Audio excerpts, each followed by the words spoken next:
Cyclone मिशोंग Andhra Pradesh के अंदर landfall कर चुका है। और जैसा कि हमने कल डिस्कस भी किया था, इसकी वजह से काफ़ी सारी डिस्ट्रक्शन हमें देखने को मिली है। फॉर एग्जांपल, तमिलनाडु के अंदर लगभग 7 लोगों की हमें मृत्यु देखने को मिली है।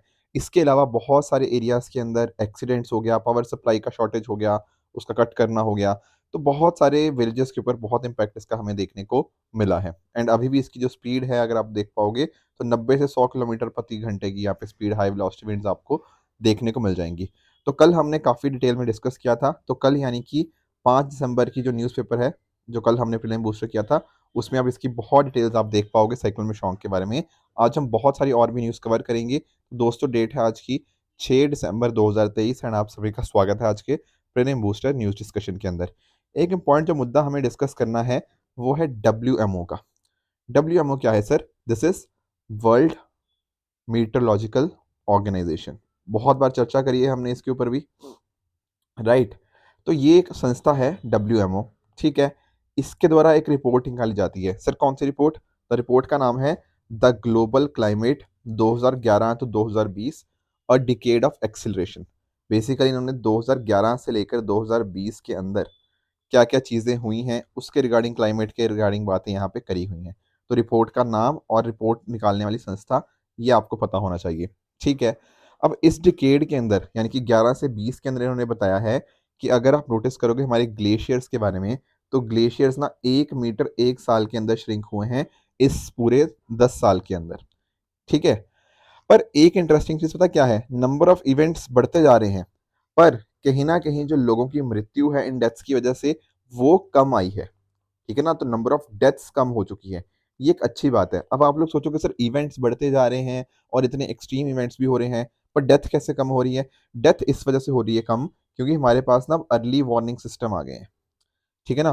कभी भी कुछ डिजास्टर होने लगता है, उससे पहले हमें पता लग जाता है यार अब यहाँ डिजास्टर आने वाला है, अब अपने आप को हम यहाँ पे प्रोटेक्ट कर पाएंगे।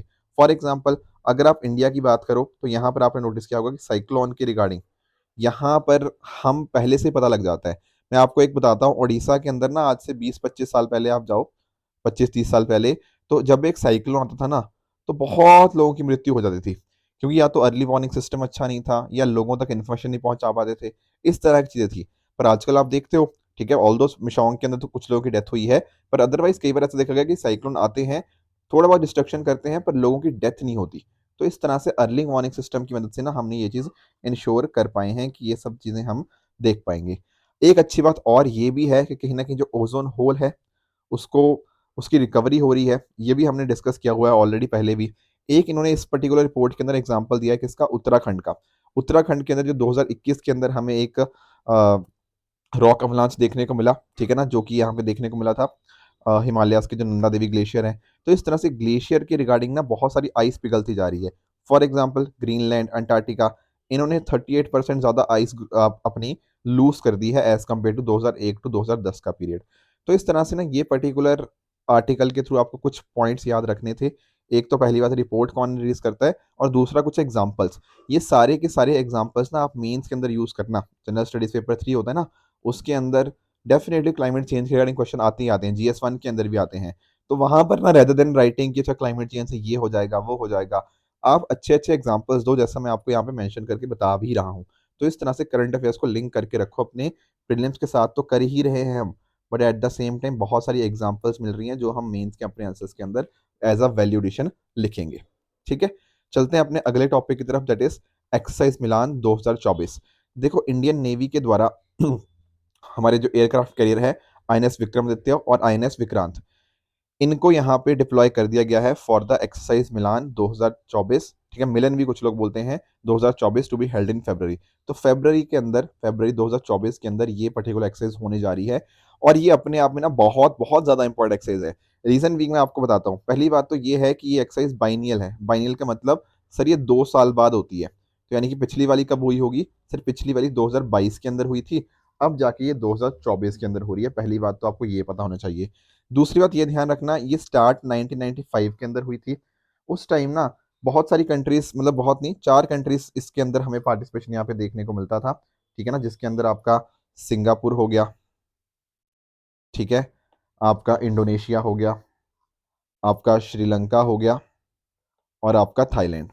सर ये तो बात आप 1995 की कर रहे हो। हाँ जी, बिल्कुल। तो आज के टाइम के ऊपर कौन पार्टिसिपेट करता है? देखो आज के टाइम तो इसकी पार्टिसिपेशन बढ़ती जा रही है। हमें ऐसा अनुमान है कि 2024 के अंदर जो होने वाली है एक्सरसाइज, यहाँ पर 50 से भी ज़्यादा कंट्रीज इसके अंदर पार्टिसिपेट करने जा रही हैं।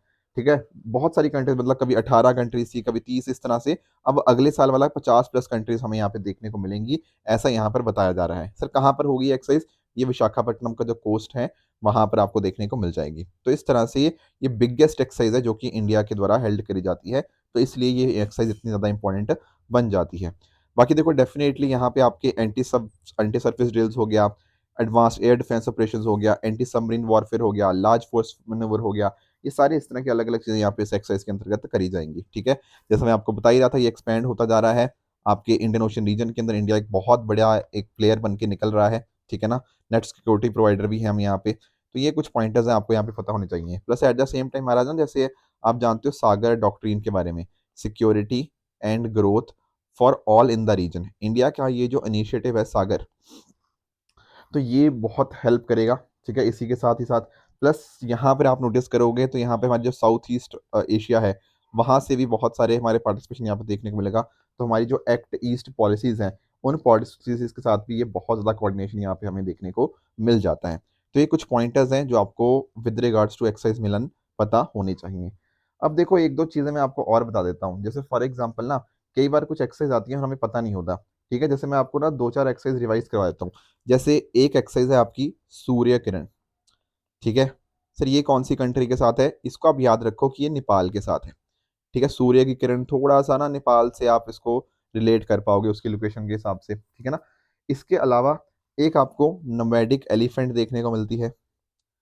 ठीक है? अगर आप लोगों को याद है तो प्लीज साथ साथ कमेंट करते रहो। ठीक है? मैंने पहले पढ़ाई हुई है। नोमैडिक एलिफेंट आपकी मंगोलिया के साथ देखने को मिलती है। ठीक है? एक एक्वेरियन मैंने आपको एक बार पढ़ाई थी। एक्वेरियन जो आपको मैं बात करता हूँ आपकी एक्सरसाइज की, ये आपकी मालदीव्स के साथ है। एक बड़ी इंटरेस्टिंग एक्सरसाइज है जिसका नाम है हैंड इन हैंड। ये एक्सरसाइज आपकी चाइना के साथ आपके देखने को मिल जाएगी। उसके अलावा आपका समप्रीति एक्सरसाइज, ये किसके साथ है बताओ? ये आपकी बांग्लादेश के साथ आपकी होती हुई देखने को मिल जाती है। उसके अलावा आप ऑस्ट्र हिंद की बात कर सकते हो। ठीक है ना? ऑस्ट्र हिंद, ये आपकी ऑस्ट्रेलिया के साथ, राइट? इसके अलावा हाँ, एक आपकी मित्र शक्ति एक्सरसाइज भी है। ठीक है? एक्सरसाइज और भी है, ऐसा मना नहीं कर रहा मैं, पर ये कुछ इंपॉर्टेंट एक्सरसाइज है जो हमने पिछले मंथ्स के अंदर पढ़ रखी हैं। तो मित्र शक्ति आपकी श्रीलंका के साथ आपको देखने को मिल जाएगी। तो पढ़ी हुई हमने सारी ही हैं बहुत। ठीक है ना? इसके बाद अब डिटेल्स तो हमें चाहिए नहीं होती, एक आइडिया पता होना चाहिए। तो ये एक तरह से हमारी यहाँ पे रिवीजन भी हो गई है, जो हमने ऑलरेडी एक्सरसाइज हम पिछले मंथ्स के अंदर पढ़ चुके हैं। ठीक है दोस्तों? चलो ठीक है, अगले टॉपिक की तरफ आगे बढ़े उसके पहले एक छोटी सी इन्फॉर्मेशन है। 11 दिसंबर से नए कोर्सेज स्टार्ट हो रहे हैं, और ये कोर्सेज जो ऑफलाइन कोर्सेज है ना, वो सिर्फ आपके करोल बाग के अंदर ही नहीं, इसके अलावा आपके मुखर्जी नगर, आपका पटना और लखनऊ, यहाँ पर भी ये कोर्सेज स्टार्ट हो रहे हैं। और ये सारे कोर्सेज इस तरह से आपके तक पहुँचाए जाते हैं ताकि इंश्योर किया जा पाए कि जितनी भी कहीं न कहीं रिक्वायरमेंट्स होती हैं यूपीएससी एग्ज़ाम को क्रैक करने के लिए, वो सारी इसके अंदर कवर होती हैं। और plus at the same time इस यूपीएससी तो है ही है, आपके जो पटना और लखनऊ के अंदर आपके यूपीपीसीएस और बीपीएससी के बैचेस भी यहाँ पे आपको रन होते हुए देखने को मिल जाएँगे। आपको कोई भी डाउट है, आप डेफ़िनेटली हमारी टीम को कॉन्टैक्ट कर सकते हो एट 7007931912। इसके साथ ही नीचे मैंने एक गूगल फॉर्म का लिंक डाला हुआ है, उस गूगल फॉर्म पे आप क्लिक करके उसके अंदर अपनी डिटेल्स फिल कर दीजिए। हमारी टीम आपको डेफ़िनेटली रीच आउट कर लेगी। आपके जो भी कंसर्न्स होंगे वो सारे आपके कंसर्न्स एड्रेस कर दिए जाएँगे। चलिए आगे बढ़ते हैं अगले टॉपिक की तरफ, that is Venezuela claim Guyana region in referendum. देखो दरअसल में ना एक बहुत ही एक मुद्दा सा उठ गया है। ठीक है? मैं आपको समझाता हूँ कि है क्या मुद्दा। ये देखो, ये है आपका वेनेज़ुएला। बेसिकली हम यहाँ पे बात कहाँ की कर रहे हैं? सर हम बात कर रहे हैं साउथ ऑफ अमेरिका कॉन्टिनेंट की। बिल्कुल ठीक बात है। तो साउथ अमेरिकन कॉन्टिनेंट की अगर हम बात करें ना, ठीक है, यहाँ पे आई थिंक हाँ, ये ब्राज़ील के ऊपर आपको वेनेज़ुएला देखने को मिल जाएगा। यहाँ पे ये देखो, ये है साउथ अमेरिकन कॉन्टिनेंट। ठीक है? तो यहाँ पे ये रहा आपका वेनेज़ुएला। ठीक है? यहाँ पर साथ में आपको गुआना देखने को मिल जाएगा। ठीक है? तो इन दोनों देशों के बीच में ना थोड़ा कॉन्फ्लिक्ट बढ़ गया है। सर क्यों कॉन्फ्लिक्ट बढ़ गया है? कॉन्फ्लिक्ट इस वजह से बढ़ गया है क्योंकि जो वेनेज़ुएला है ना, उसने क्या बोला है, उसने बोला है कि भैया ये आपका एक एरिया है, एससी क्यूबा। ठीक है, ये नाम आप ध्यान में रखना। कौन सा नाम?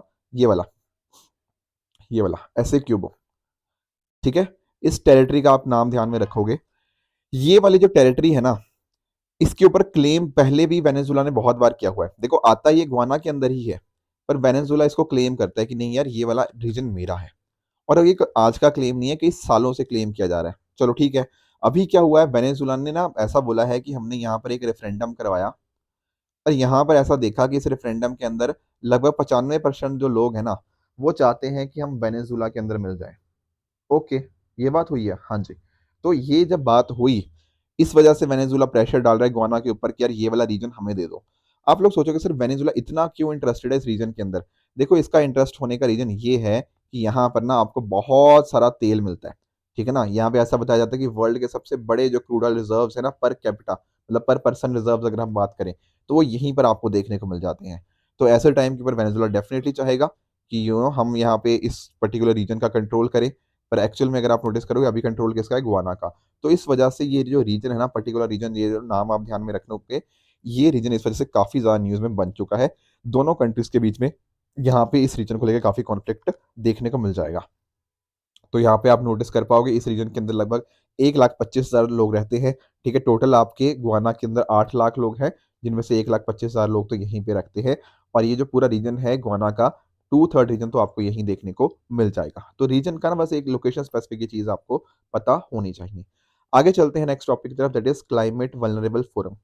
अभी क्या हुआ है, जो क्लाइमेट वल्नरेबल फोरम के सेक्रेटरी जनरल है ना, उन्होंने इंडियन कंपनीज को बोला है कि भैया आप क्लाइमेट वल्नरेबल कंट्रीज के अंदर इन्वेस्ट कीजिए, स्पेशली ग्रीन एनर्जी के अंदर। तो थोड़ा समझते हैं कि आखिर ये क्लाइमेट वल्नरेबल फोरम आखिर है क्या। देखो, जैसा कि नाम के अंदर सजेस्टेड है, क्लाइमेट वल्नरेबल फोरम बेसिकली उन कुछ कंट्रीज की यहाँ पे इंटरनेशनल पार्टनरशिप है, जो कि जैसे जैसे हमारा प्लेनेट वार्म होता जा रहा है, उसका नेगेटिव इम्पैक्ट इनके ऊपर आएगा। तभी तो क्या बोल रहे हैं, ये क्लाइमेट चेंज के रिगार्डिंग ये वल्नरेबल कंट्रीज हैं। तो यहाँ पर ना टोटल 58 कंट्रीज आपको देखने को मिलती हैं। दरअसल में इसका स्टार्ट हुआ था कब? नवंबर 2009 के अंदर एक मीटिंग हुई थी मालदीव्स माले के अंदर। तो वहां पर कुछ कम कंट्रीज थी उस टाइम, तो ठीक है, 10 और कंट्रीज थी इसके अलावा, मालदीव्स के अलावा। आज के समय के ऊपर इसके अंदर आपको 58 कंट्रीज देखने को मिल जाती है। और ये 58 कंट्रीज आपकी अलग अलग से हैं, Africa, West Asia, Latin America, Caribbean, Asia Pacific, इन अलग अलग रीजन से देखने को मिल जाती हैं।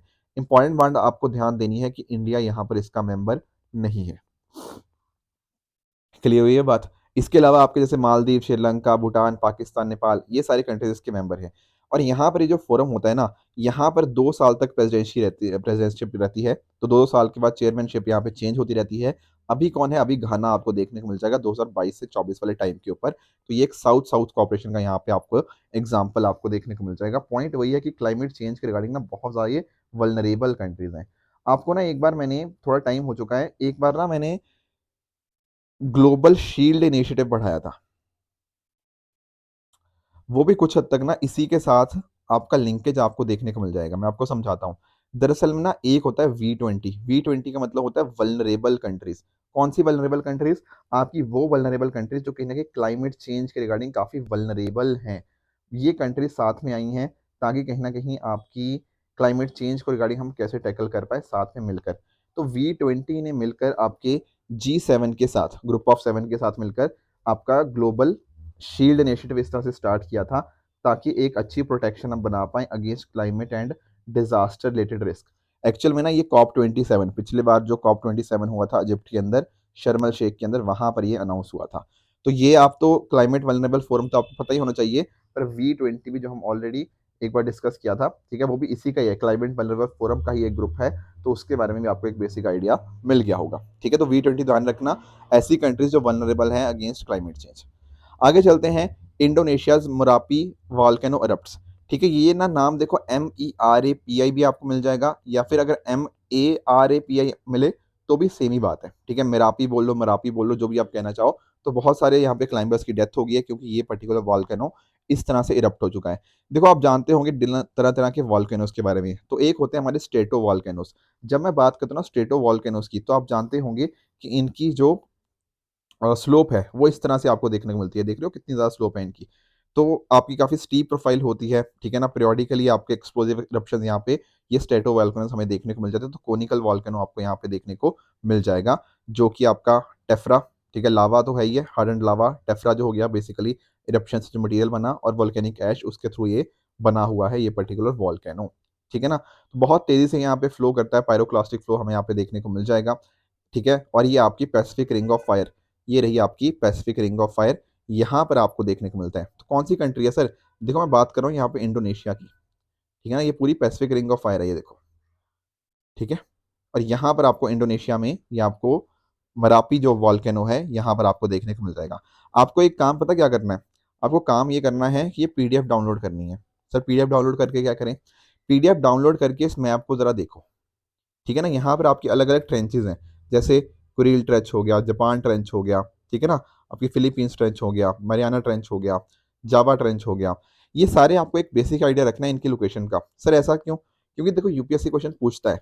आप जाके आई थिंक 2020 का मेंस का पेपर है, वहाँ पर यूपीएससी ने पूछा था कि सर्कम पैसिफिक बेल्ट के कुछ कैरेक्टरिस्टिक्स बता दीजिए। तो आपको ये तो पता होगा एक्टिव वोल्केनो होते हैं, फ्रीक्वेंट अर्थक्वेक्स होते हैं। पर कहीं न कहीं अगर आपको एक अच्छा आंसर लिखना है, तो आपको वहाँ पर ज्योग्राफी के अंदर एक डायग्राम्स आपको साथ में बनाना ज़रूरी हो जाएगा, ठीक है? अगर आपको अच्छे मार्क्स चाहिए। बाकी आपके टेक्टोनिक प्लेट्स यहाँ पे आपको सारी दिख जाएँगी इसको, तो ये आप एक काम करना इसको एक बार ना मैप को एक बार खुद ज़रूर स्टडी करना। मैं आपको बता तो दूँगा देखो ये लोकेशन यहाँ पर है, पर उसका पॉइंट उतना नहीं रहेगा क्योंकि आपको फिर भूल जाओगे। एक बार जब खुद मैप देखोगे ना, तो कहीं न कहीं वो आपको हेल्प कर देता है। तो बहुत सारी आपको प्लेट्स यहाँ पे देखने को मिल जाती है, पैसिफिक हो गया, बाकी और जो माइनर प्लेट्स होती हैं, ठीक है? बहुत सारी जॉन एंड फूका हो गया, कुकोस, ठीक है? नाज़का और बाकी जो मेजर प्लेट्स भी हैं आपकी, वो भी यहाँ पे आपको देखने को मिल जाती हैं। तो बेसिकली एक सबडक्शन ज़ोन है, सबडक्शन ज़ोन किसका? यहाँ पे आप नोटिस करोगे इंडो ऑस्ट्रेलियन जो प्लेट है ना, वो स्लाइड करती है under the Eurasian plate. Basically collision होता है इन दोनों प्लेट्स का और जो आपकी हैवियर प्लेट है वो नीचे सिंक कर जाती है आपकी लाइटर प्लेट के नीचे। तो ये कुछ पॉइंट्स हैं आपको स्ट्रेटो वोल्केनो के रिगार्डिंग और इस मरापी वोल्केनो की लोकेशन के रिगार्डिंग पता होने चाहिए। ठीक है, तो ये लोकेशंस वगैरह भी मेंस में हेल्प भी करती है, प्रीलिम्स में तो डेफिनिटली करती ही करती हैं। आई थिंक 2021 या 22 की बात है, एक क्वेश्चन आया था कि वोल्केनोस कैसे फॉर्म होते हैं और कोई इस साल के अंदर आए हुए वोल्केनोस का एग्जांपल दो। ठीक है, तो इस तरह से आप ऐसे एग्जांपल्स वहाँ पे अपने आंसर में लिखोगे, तो एग्जामिनर विल रियलाइज़ कि हाँ, इस बंदे को पता है। तो ये देखो, जो मैंने कल आपको क्वेश्चन पूछा था मरापी वोल्केनो का, वो तो आप समझ गए होंगे कि भैया इसका आंसर क्या होगा। इसके अलावा बाकियों का भी एक बार क्विकली हम देख लेते हैं। जब मैं बात करता हूँ ना व्हाइटसन रीफ की, ठीक है ना? तो बहुत बार ना मैंने आपके साथ चर्चा करी हुई है विद रिगार्ड्स टू आपके जो साउथ चाइना सी है। जैसे फॉर एग्जांपल मैंने आपके साथ स्पार्टली आइलैंड्स चर्चा करे हुए हैं, ठीक है ना? उसके अलावा भी आपके जो पैरासल आइलैंड है, ठीक है ना? स्कारबरो शोल है, जो आपको यहाँ पे आपको देखने को मिल जाएँगे इन रीजन्स के अंदर। उनकी तो चर्चा हमने करी हुई है। अब ये नाम भी आप थोड़ा ध्यान में रखना व्हाइटसन रीफ के बारे में।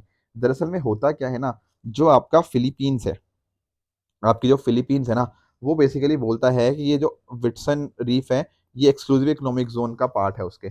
पर आप जानते हो चाइना के बारे में, तो चाइना हमेशा क्लेम करता रहता है कि नहीं भैया ये तो मेरा है, ये तो 9 डैश लाइन का पार्ट है। तो इस वजह से जो पहली बात ये कह रहा है ना विट्सन रीफ अंडमान, यहाँ पर ये स्टेटमेंट आपकी गलत हो जाएगी। यहाँ पर हम बात कर रहे हैं साउथ चाइना सी की बात यहाँ पर हो रही है। ठीक है? ठीक है, इसका तो मैंने आपको बता ही दिया, सुमात्रा आइलैंड के अंदर माउंट मेराप आपको देखने को मिल जाता है। ये है एक्चुअल में लोकेशन, ये इंडोनेशिया है। यहाँ पर आपको देख पाओगे जो आपकी इंडो ऑस्ट्रेलियन प्लेट है और ये रही आपकी यूरेशियन प्लेट। ये यहाँ पे सबडक्शन इनकी देखने को मिल जाती है, तो माउंट मेराप आपको यहाँ पे देखने को मिल जाएगा। ठीक है सर, तीसरा पॉइंट था दुनेस, ये तो बहुत बार डिस्कस किया है। ठीक है, ये देखो ये तो आपका ना ये जो रशिया यूक्रेन क्राइसिस है, उसके रिगार्डिंग ये हमेशा से न्यूज़ में रहा है। ये वाला एरिया जो है ना, ये वाला, यहाँ पे इसको लुहांस्क और दुनेस्क आपको यहाँ पे देखने को मिल जाएँगे। ठीक है ना? इसी पर्टिकुलर रीजन को बोलते हैं क्या? Donbas region. ठीक है ना? तो ये नाम आपको पता होना चाहिए। बेसिकली जब यहाँ पे कॉन्फ्लिक्ट स्टार्ट हुआ था, तो पुतिन ने बोल दिया कि भैया ये तो इंडिपेंडेंट एरिया है, ठीक है? हमने एनेक्स कर लिया है डोनेट्स्क को। ये सारी बातें डॉनबास के रिगार्डिंग होती थी। तो यहाँ पर आई होप आपको स्टेटमेंट मिल गए होंगे, इनका आंसर मिल गया होगा कि आपका दूसरा स्टेटमेंट सही है, पहला गलत है और तीसरा भी आपका गलत है। तो अकॉर्डिंगली सिर्फ एक ही पेयर है जो आपका सही करेक्ट आपको देखने को मिल जाएगा। इसके अलावा देखो एक और भी चीज़ मैंने आपसे पूछी थी, ठीक है? उसको भी डिस्कस कर लेते हैं। आईएनएसटी के बारे में, institute of nano science and technology. पहली बात देखो, आप नैनो टेक्नोलॉजी के बारे में जानते होंगे। जब भी कोई मेटल होता है या बेसिकली जो भी मैटर होता है, तो उसकी प्रॉपर्टीज चेंज हो जाती हैं जब वो नैनो स्केल के ऊपर जाता है। जैसे फॉर एग्जांपल गोल्ड है। अब गोल्ड की प्रॉपर्टीज कुछ अलग होती हैं, पर जब ये नैनो गोल्ड बन जाता है, नैनो स्केल के ऊपर चला जाता है, तो इसकी प्रॉपर्टीज बहुत ज़्यादा बदल जाती हैं। रीजन बीइंग कि आपका जो सरफेस एरिया टू वॉल्यूम है ना, वो वैल्यू चेंज हो जाती है।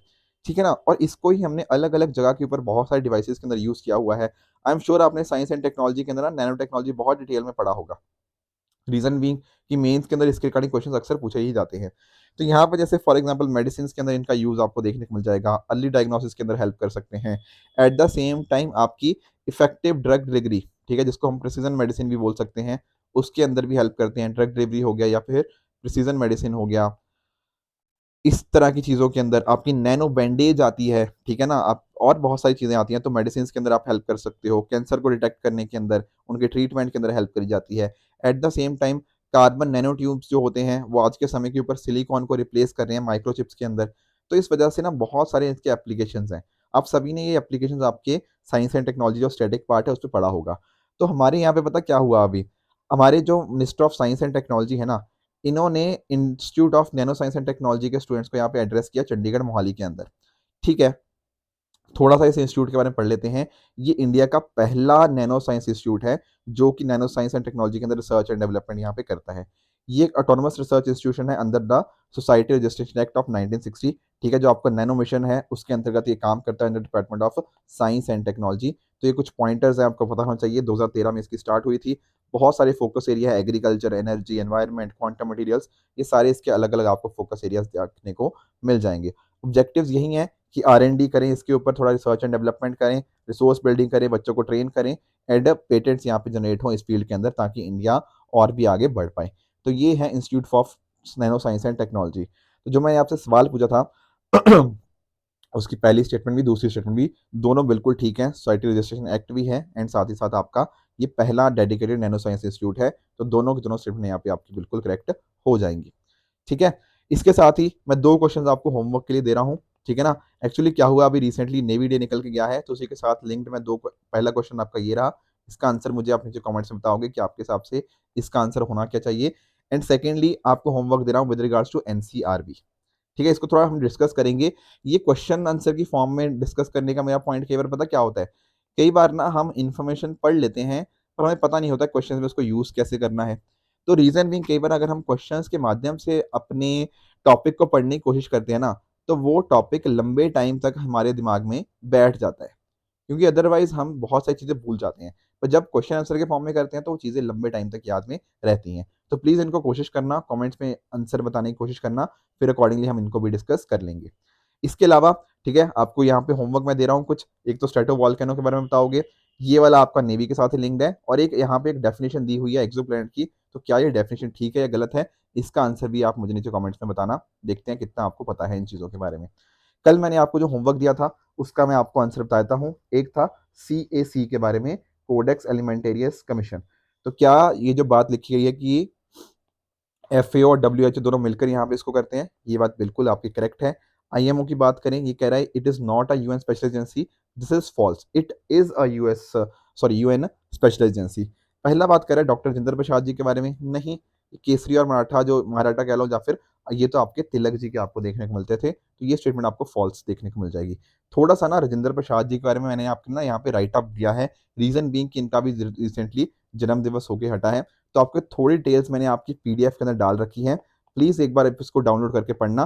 कुछ पॉइंट्स मैं आपको इनके बारे में डेफिनेटली बता देता हूँ, जहाँ से क्वेश्चन ज़्यादा बनते हैं, जो कि है इनके लिटरेरी वर्क्स। अगर मैं बात करता हूँ ना इनके लिटरेरी वर्क्स की, तो आप यहाँ पे देख पाओगे कुछ इंपॉर्टेंट, जैसे सत्याग्रह एट चंपारण। ठीक है, चंपारण आप जानते होंगे, चंपारण के अंदर इसका काफ़ी इंपॉर्टेंट रोल रहा था जो सत्याग्रह हुआ। विजन ऑफ इंडिया इनकी बुक है। आत्मकथा हो गया, इनकी ऑटोबायोग्राफी इनकी है, ठीक है ना। Mahatma Gandhi and Bihar, some reminiscences, 1949। बापू के कदमों में, सिंस इंडिपेंडेंस, भारतीय शिक्षा, at the feet of Mahatma Gandhi. ठीक है, ये तो बापू के कदमों में, वही आपको देखने को मिल जाएगी। तो ये कुछ आपको बुक्स इसके बारे में पता होनी चाहिए। बाकी इन्होंने किस तरह से काम किया, वॉलंटियर की तरह काम किया, 1906 के अंदर INC सेशन को अटेंड किया। उसी तरह से 1911 के अंदर इंडियन नेशनल कांग्रेस को इन्होंने ज्वाइन कर दिया। 1934 में यहाँ पर ये इंडियन नेशनल कांग्रेस के प्रेसिडेंट इलेक्ट करेंगे ड्यूरिंग द बॉम्बे सेक्शन हो गया। ठीक है, 1946 के अंदर ये कॉन्स्टिट्यूंट असेंबली के यहाँ पे प्रेसिडेंट बनते हैं, और साथ ही साथ बहुत सारी असेंबलीज थी, जो कमेटीज थी, इनकी अध्यक्षता के अंदर होती हैं। जैसे आपका ad hoc committee on national flag, committee on rules of procedure, finance and staff committee, and lastly steering committee. तो ये सब बातें आपको पता होनी चाहिए। बाकी चंपारण सत्याग्रह मैंने आपको बता ही दिया, ठीक है ना। बाकी साथ में अगर आप नोटिस करोगे तो और भी चीज़ों के अंदर इनका इंपॉर्टेंट रोल रहा है, ठीक है ना। जैसे यहाँ पर आप देख पाओगे कि इनका is the only president to serve 2 full terms and he stayed in office for the longest period of around 12 साल। एंड साथ साथ 1962 के अंदर इनको यहाँ पे नेशन का हाईएस्ट अवार्ड जो कि भारत रत्न में इनको अवार्ड किया गया। ठीक है, बाकी कुछ जो फैक्चुअल स्टेटमेंट्स थी ना, मैंने आपकी पीडीएफ के अंदर दे दी है, एक बार प्लीज उनको पढ़ लेना, ताकि कल को डॉक्टर जितेंद्र प्रसाद जी के ऊपर कोई भी क्वेश्चन आए आप उनको कर पाओ। तो दोस्तों ये थी आज की डिस्कशन। अगर क्या आपको चाहिए इसकी पीडीएफ, ठीक है ना, एक तो आपको मैप देखना है, ठीक है, दूसरी चीज़ आपको ये वाले जो डॉक्टर जितेंद्र प्रसाद जी के बारे में आपको पढ़ना है, तो प्लीज़ गो थ्रू कीजिएगा पीडीएफ को, ठीक है, आपकी रिवीजन हो जाएगी। एंड कहीं ना कहीं जो क्वेश्चन आंसर मैं दे रहा हूँ उनको कोशिश करना, उनको अटेम्प्ट करने की, वो भी एक बहुत इंपॉर्टेंट रिवीजन का काम करेंगे। ठीक है, तो दोस्तों कल मिलते हैं फिर। ठीक है, thank you so much for the discussion.